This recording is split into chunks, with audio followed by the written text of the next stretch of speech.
Hello भाई, जय श्री राम। आशा है आप सब स्वस्थ और मस्त होंगे। आज हम चौथे ग्रह बुध के बारे में चर्चा करने वाले हैं। जैसे सूर्य को राजा, चंद्र को रानी, मंगल को सेनापति माना गया है, उसी तरह से बुध को युवराज माना गया है। वैसे इसे चंद्र पुत्र भी कहा जाता है। वास्तव में यह बृहस्पति पुत्र है, क्योंकि चंद्र की पत्नी तारा से बृहस्पति का लगाव हुआ और बृहस्पति ने उन्हें अपहृत कर लिया। लेकिन कुछ समय बाद चंद्र ने अपनी पत्नी को स्वीकार कर लिया और जो उनके पुत्र थे, जो कि वास्तव में बृहस्पति के पुत्र थे, उसे भी अपना पुत्रवत स्वीकार कर लिया था। इसलिए इसे इंदु पुत्र भी कहा जाता है, चंद्र पुत्र भी कहा जाता है। अब ज्योतिष में जो 12 राशियां हैं, उनमें से मिथुन और कन्या, इन दो राशियों का स्वामी बुध को माना गया है। इन दोनों राशियों के स्वामी बुध हैं। बुध जो है, इसकी उच्च राशि कन्या है और नीच राशि मीन है।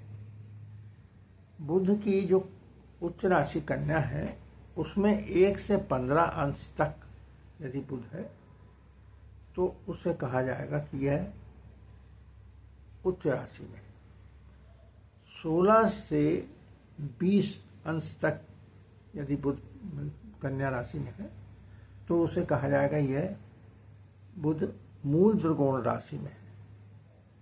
किंतु 21 अंश से लेकर 30 अंश तक में बुध यदि कन्या राशि में होगा तो उसे कहा जाएगा यह स्वक्षेत्री बुध है। तो इसकी मीन राशि जो है वो, इसकी जो नीच राशि है वो मीन है। बुध को पुरुष ग्रह नहीं माना जाता है, स्त्री ग्रह नहीं माना जाता, इसे नपुंसक ग्रह माना जाता है। अब बुध शुभ है या अशुभ ग्रह है, इसकी लिए ये कहा जाता है कि यदि यह स्वतंत्र रूप से है तब तो यह शुभ फल लाता है, किंतु यह यदि अशुभ ग्रह के साथ में है तो यह भी उसी ग्रह के अनुरूप अशुभ बन जाता है।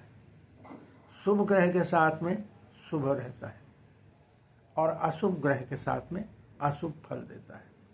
इसलिए यह न तो शुभ है न तो अशुभ है। इसी तरह इसके जो दृष्टि होती है वो सीधी दृष्टि होती है। जैसे मैंने आपको बताया था कि मंगल की सीधी दृष्टि किसको कहते हैं?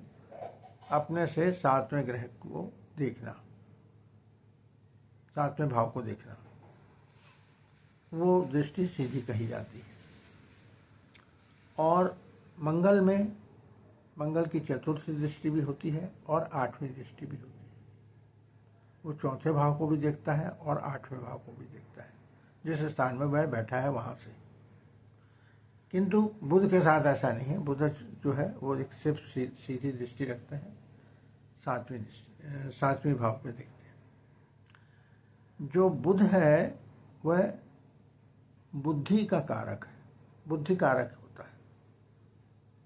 इसलिए वास्तव में इसको तो बहुत ज़्यादा महत्व दिया जाना चाहिए, किंतु यह अंडररेटेड ग्रह है। बहुत लोग इसके फल पे ध्यान नहीं देते। कभी कभी बड़े बड़े ज्योतिषी भी इसमें भूल कर जाते हैं। जैसे मेरे एक मित्र ने बताया था कि वो एक बहुत बड़े ज्योतिषी के यहाँ गया था अपने साथ वाले को लेकर। वो साथ वाला इसको अपने साथ ले गया था एक कुंडली दिखलाने के लिए, किसी तीसरे की। तो जब वो ज्योतिषी जी ने देखा, इनकी कुंडली देखनी शुरू की और बताना शुरू कर दिया। तो मेरे मित्र ने बताया कि वो उस व्यक्ति ने बिना यह देखे कि कुंडली में बुध की स्थिति है कि नहीं है, बुध स्थित कहीं पर दिखाया गया है कि नहीं गया, उसके बावजूद उन्होंने उसका फलित कथन कहना शुरू कर दिया और वो बता भी दिया, और जो सुनने वाले थे उन्होंने स्वीकार भी कर लिया। ये मित्र और मैं, हम दोनों ने एक ही साथ अध्ययन किया था ज्योतिष का, इसलिए हम लोग इस प्रकार की चर्चा कर लिया करते थे। तो अधिकांश रूप से बुध को लोग ध्यान नहीं देते, जबकि बुद्धि कारक होने के कारण यह बहुत अधिक ध्यान दिए जाने योग्य ग्रह है। यह वाणी का भी कारक होता है। हम जब जो लोग बातचीत करते हैं उससे भी बुध का पता चलता है। बुध अगर अच्छा होगा तो उस व्यक्ति की वाणी मीठी होगी, मिष्टभाषी होगा वो,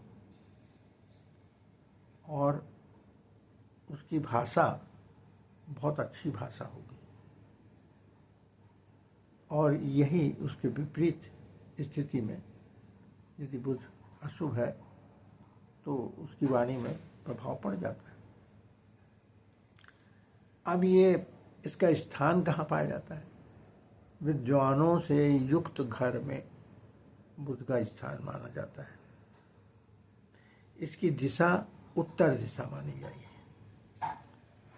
मान लीजिए कभी आपको किसी बात पर दिशा का निर्णय करना हो और वहाँ पर बुध की स्थिति दिख रही हो, बुध प्रबल दिख रहा हो, तो आप ये कह सकते हैं कि उत्तर दिशा में है, यह कार्य होगा।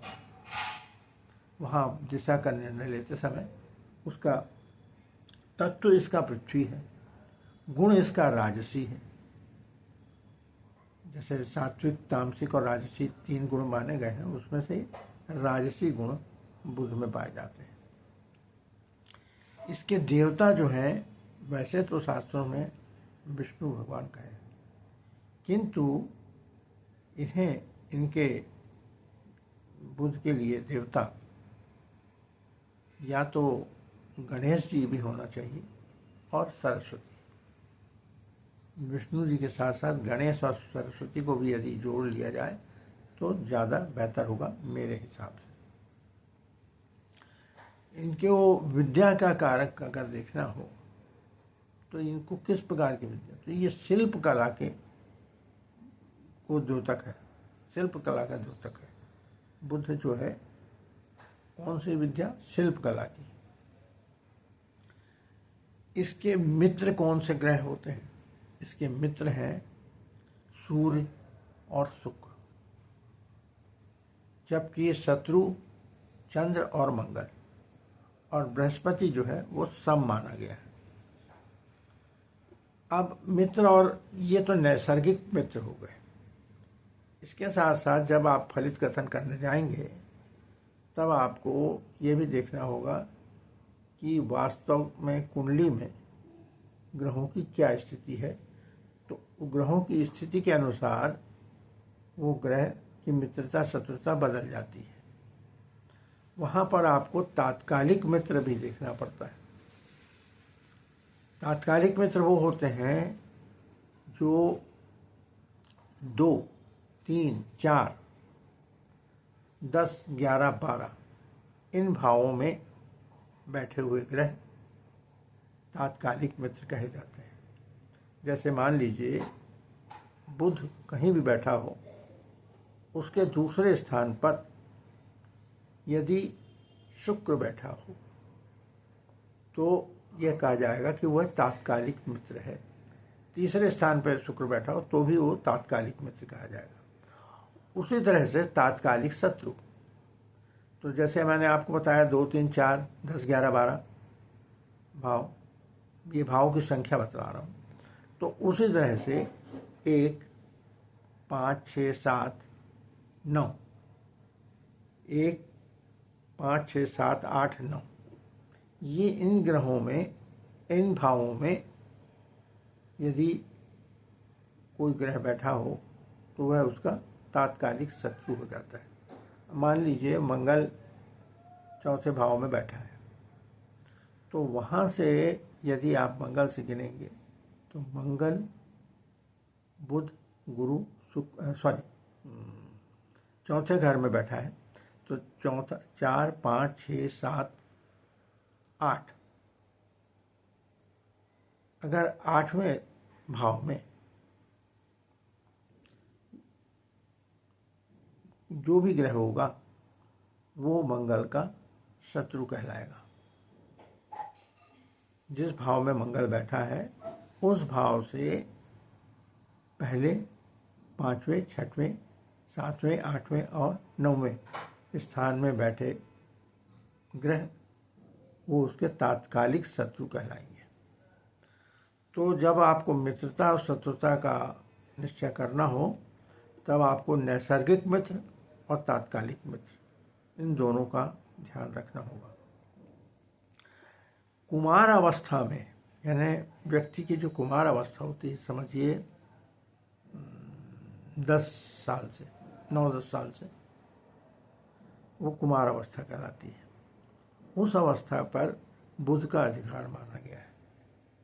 इसका रंग हरा, दूरवा श्याम, यानी हरा तो है लेकिन लाइट येलो, लाइट ग्रीन नहीं, थोड़ा सा डार्क ग्रीन जिसमें कुछ कालापन सा मिला हुआ हो, दूरवा श्याम।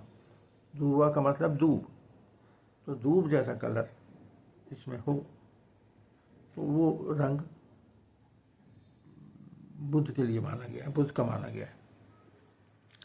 अब आइए जन्मपत्री में इसके लिए बुध का जो है उसकी क्या उपयोगिता है, उसके लिए क्या उपयोगी कारक है।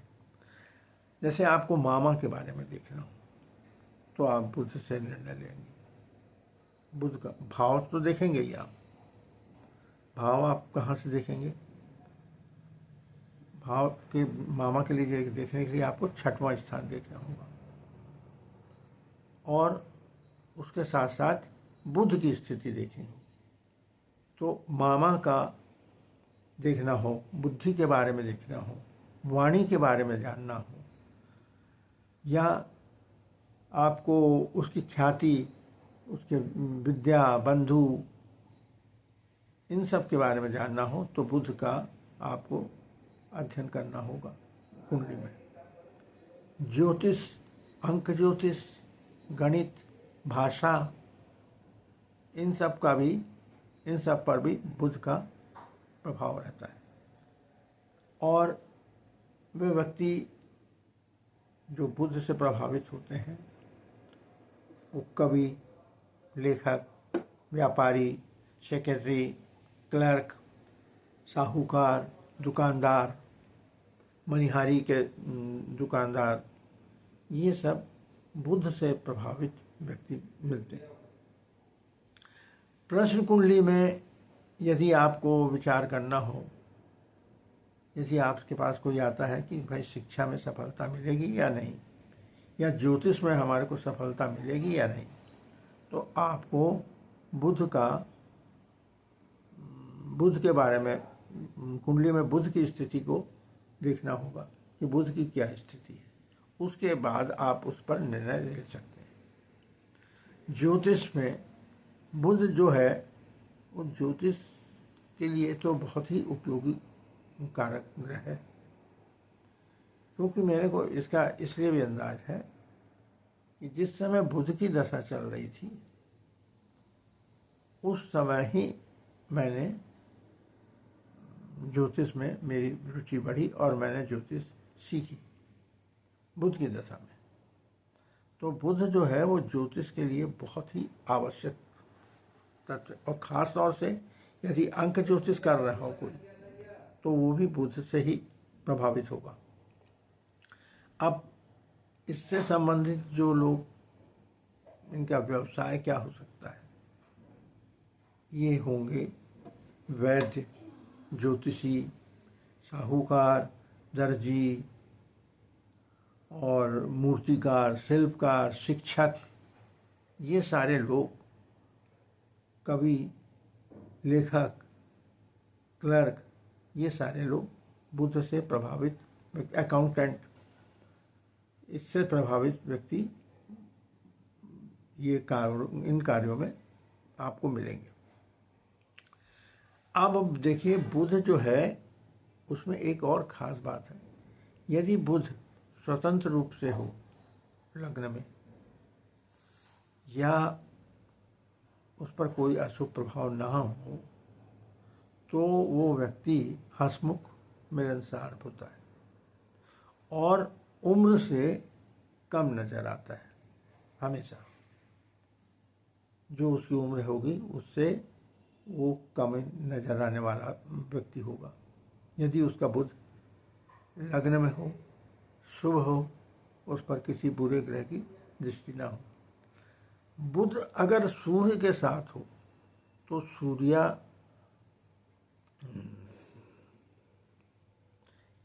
बुध यदि सूर्य के साथ हो तो एक बहुत अच्छा योग बनता है और वो व्यक्ति किसी न किसी कला में विशेष रूप से निपुण होता है। निपुण कैसा कि चाहे जिस क्षेत्र में, यदि ज्योतिष के क्षेत्र में होगा वो तो ज्योतिष में निपुण होगा। यदि मान लीजिए वो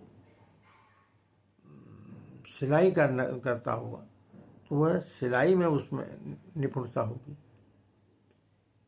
जिस किसी कार्य को भी वो कर रहे उसमें उसकी निपुणता होती है। ये उसका एक विशेष गुण होता है।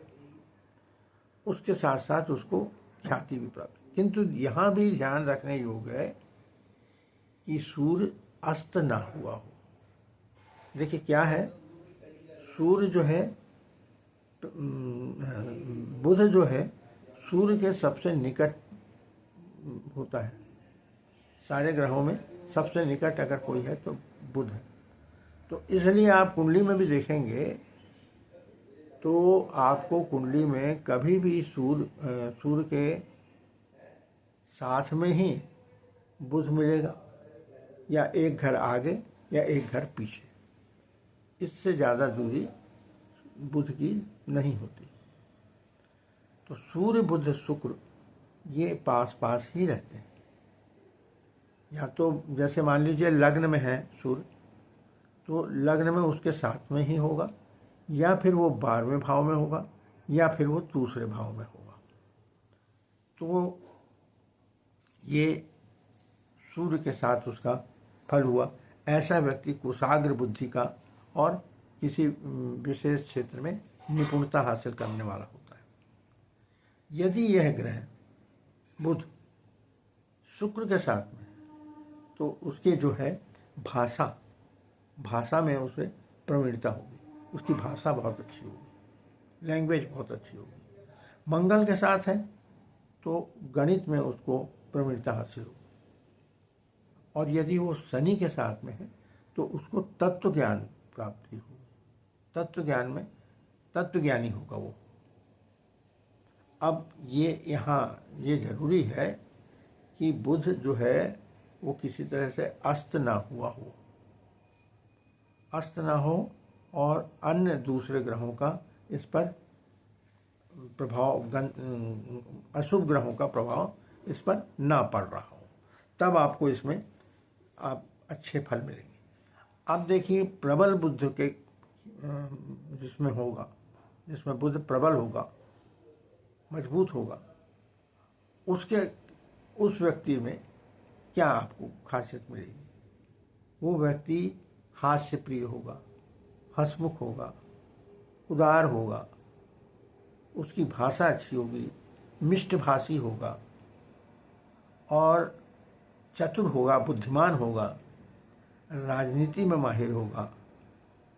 यहीं पर यदि बुध अशुभ है, वो निर्बल हो, तो निर्बल बुध वाला छली, कपटी, झूठ बोलने वाला, और धोखेबाज, इस तरह का मिलेगा।